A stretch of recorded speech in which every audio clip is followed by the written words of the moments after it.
So welcome to the second sprint demo. Last 2 weeks we've been working on some cool stuff, and to give some context, I would like to first share some slides with you. So we are working on a couple different things.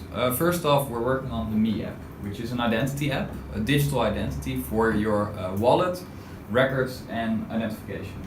Then of course we are working on Forus, a platform where we work on the organizational decentralization of the roles of the sponsor, validator, requester and provider, of which the first application is het Kindpakket, a social subsidy for poor children, where the municipality is a sponsor and a validator, and the requester is the inhabitant of the municipality, and the provider are the local shops.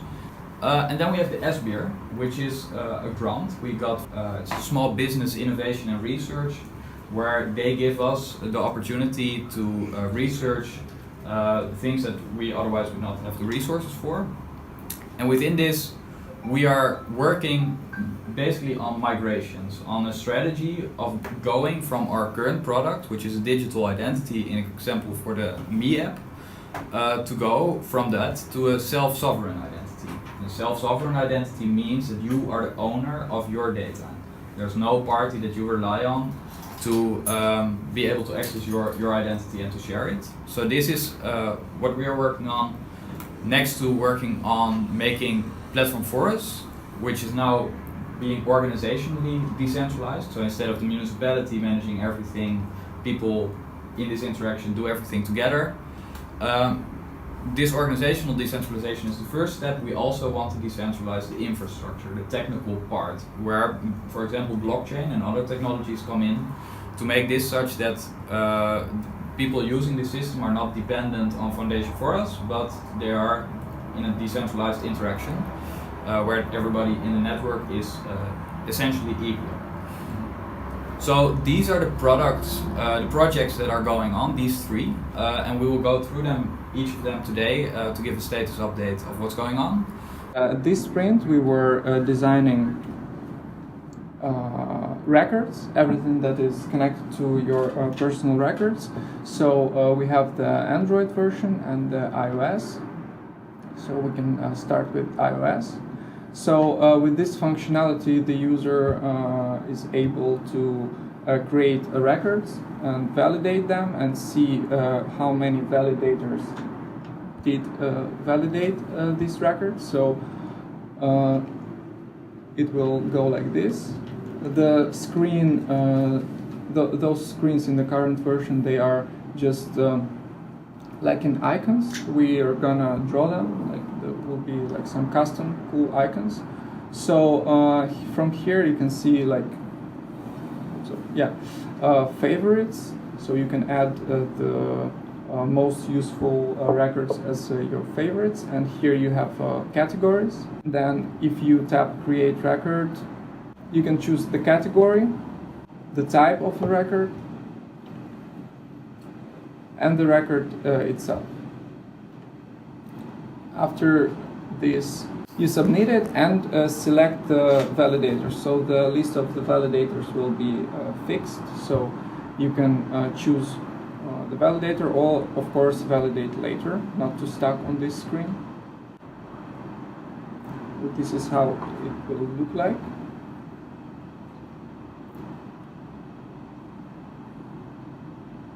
And the Android version, it's actually the same but for Android. So just to give a little bit of context around these records, the Me app, it will be an application where information about you will be stored, and you can share that information with third-party applications. So for example, for Kindpakket, you saw we store PSN number, we validated with Digidate and some other validators, so that if you apply for Kindpakket, we have that information already in the system, and we can make the grant very easy and fast without people having to go to the municipality and to fill in all these paper forms and all these kind of things. Like, all the information will be just there, and you will just get a pop-up, do you want to share it, to get Kindpakket? Sure. And that's it. Just one 1 second to apply. That's the idea. Okay, so today we gonna present two parts of a system. So first of all, last time we showed designs of the dashboards for the three roles that will be implied in the system, that's the sponsor, the provider, and the validator. So this sprint we basically did the front-end development of this part. And some implementations on the backend, but the backend I cannot show anything else than just a list of API calls that we developed. So I will start with dashboards. So I will start with the sponsor part. So first of all, you basically have a page where you see your funds that you can monitor. You can create one if you don't have one. This is basically how you're gonna see your funds. So let's say you as some organization created multiple funds. It doesn't have to be Tempaket. The system will be very modular, so it will allow you to create any funds for anybody basically. You can see and change the settings of a fund. You can also open the fund information, and here you're gonna see the criteria of that specific fund. Also, people that are not the organization that created it can add money to it. So basically, they will add money to a fund by this thing. So basically, when you press on the add money button, you select how much you wanna invest in this fund, and basically that's it. Also, as a sponsor, you will be able to validate providers. So shops that want to participate in this system, they will select the funds they want to apply to. So if they see that this fund sponsors bikes, and me as a shop, I sell bikes, well, I can apply, and then the fund organization can approve or decline me. I also can switch between multiple organizations, because basically when I will log in this dashboard, I log in with my identity, and this identity can be part of multiple organizations as well. I can continue also without organization in case me as an individual I want to add some money in a fund. Okay, yeah, this is basically where you're gonna see the validators for one fund. You can add them like this. So basically you add one new validator, you choose the group to just use one of the ones that are here. You can put the address of identity that will be able to validate. So this identity basically will become a trusted validator for your fund. So any records that are validated by this identity are considered as true, and then basically the criteria are completed. Okay, what else? Let's move to the validated dashboard. So basically in the validated dashboard, anybody can log in with their identity. If they are assigned as a validator to a fund, they can see the options they can do for that fund. They can do CSV upload, so basically that's revalidation of records, or they can see the validation requests that just come in the system, and they can see, oh, okay, this person asked to be validated with this information. You can also open the record, and then you see, okay, this record was validated before by somebody else, so most probably it's a real one, and then I will just approve it or decline. And then we will go to the provider dashboard. Here goes the same way. You as an identity login, you create your organization, your shop. and then you will just see funds. So you see funds. Wait a second. You see funds where you will apply to. Then you can add your offices. So basically, these informations will be shown on the web shop, so people can just find you. You can add products with special offers, and that's actually one next improvement that we're gonna do in the current system. Okay, that's it about this, and we started also this sprint to work on the landing pages. So each dashboard will have a landing page where these roles can go and learn something about how to become a sponsor, a validator, a provider, why do they need to do that, and so on. And yeah, basically they will see some elements that are specific for this role. They see what they can do here. They see how actually how this will help them. So you see the roadmap, okay, but I, as a sponsor, log in the dashboard, I create the organization, I create the fund, and then people just go and get their product and the person is happy. So that basically the way that how you motivate them to get that. It's gonna have a blog that will explain certain things like what's a voucher, what's a system like that, how you use it, and then a contact form. In an event-driven system, such as the event of Azure or AWS, a lot of systems or a lot of providers have those. You have systems that are independent of each other. So if a system fails, no other system should know that. In order to show that, I've built a little monitor in which I can do three things. One, I can send a report. There's an error in the status monitor API. Alright, the developer should know that and should see like where this error comes from. So, a lot of text. In the bottom two lines you see a status update. The status code is error. There's a message, it's a test, and who sent it.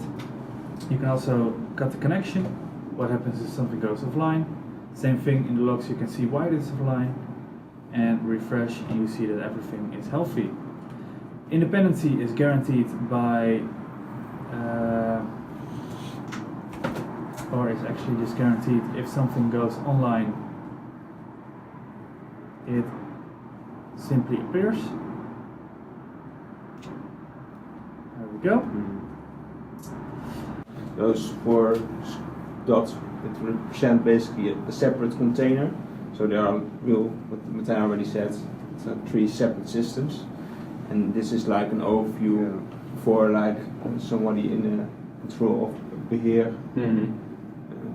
To know if health of the system. Health of the system. Yeah. And that was also like our main concern about even trying this. Is that, well, what happens if one part fails? How do you know? And Martijn made this possible to show that it's very easy to know what all the stages are of each system, I think. And in the SBR context, what Martijn made is a step to go from the centralized application to a less centralized to fully centralized application. So it's kind of the middle step. Yeah. Also because blockchain transactions like now in current time can take up a day to be fully be fully finalized by the blockchain. It's also like this monitor, well, it waits on confirmation of the blockchain, and this is more of a hub that like just keeps listening to the blockchain. And on the website, it's more like instant, like you want instantly response. Okay. Okay, well, the thing I worked on for this sprint is really was kind of a technical exercise, but it's resulted in a decentralized wallet. Since it's mostly a technical thing, the front end, as you can see, is really not much to look at. But that's why I made a couple of drawings, and we'll be going back and forth demonstrating a feature and then explaining what happened. First of all, the application consists roughly of two parts. There's the app you just looked at. That's the white thing. It runs completely in the user's browser. Instead of serving it from a centralized web server, it gets served from IPFS, which is basically a peer-to-peer network where you can store data. So the front-end app itself is completely decentralized. Storage happens on an Ethereum blockchain. We are using a private chain for that because of the scalability issues, mostly with mainnet, and also it makes testing a lot easier. And cheaper. And cheaper, yeah. You don't have to buy the Ether. First thing you mostly do is generate a key pair. In my case, I'm going to import one. But the end result is exactly the same.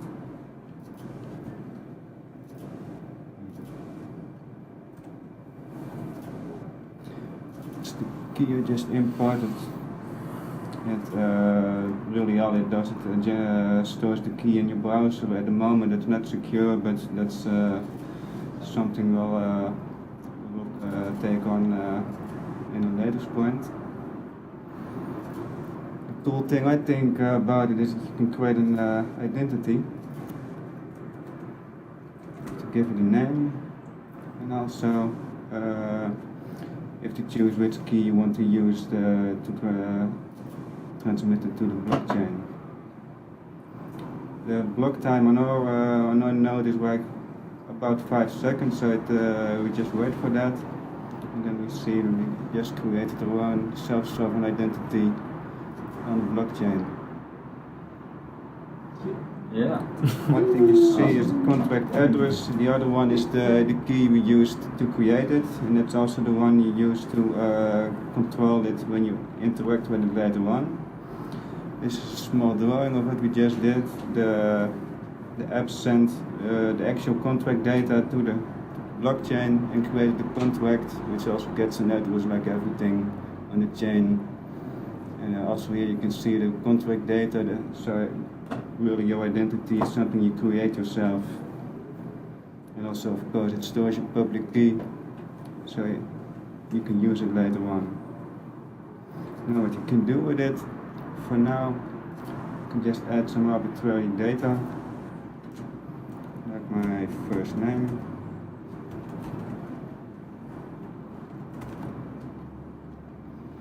And for this also we use a key again to identify ourselves. We have just one, so that's easy.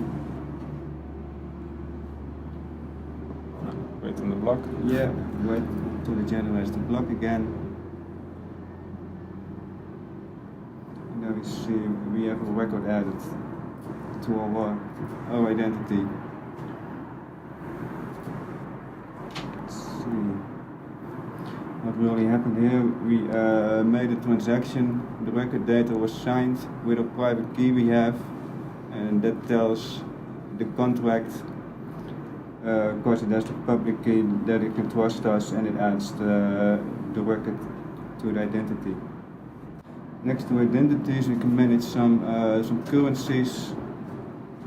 Here you can also see why I imported a key, because it also has some balance. Ether doesn't come from thin air. And to transfer some, just demonstrate with this one. There's no QR codes in here, so you have to copy paste the addresses.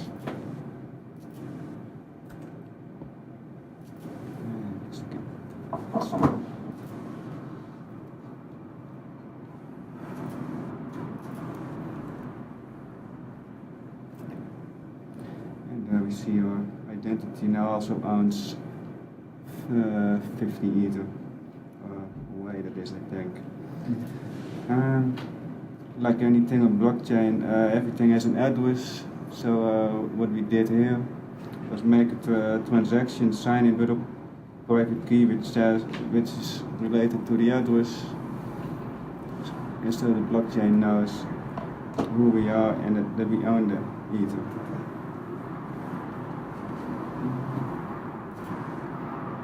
And the last thing that's more interesting, forwards related, you can add a token. The token's really programmable money. You create your own.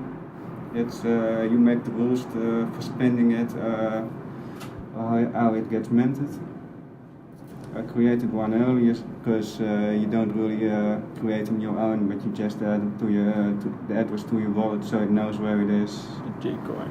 It really works just the same as Ether for what the wallet is concerned. You can transfer them, you can own them.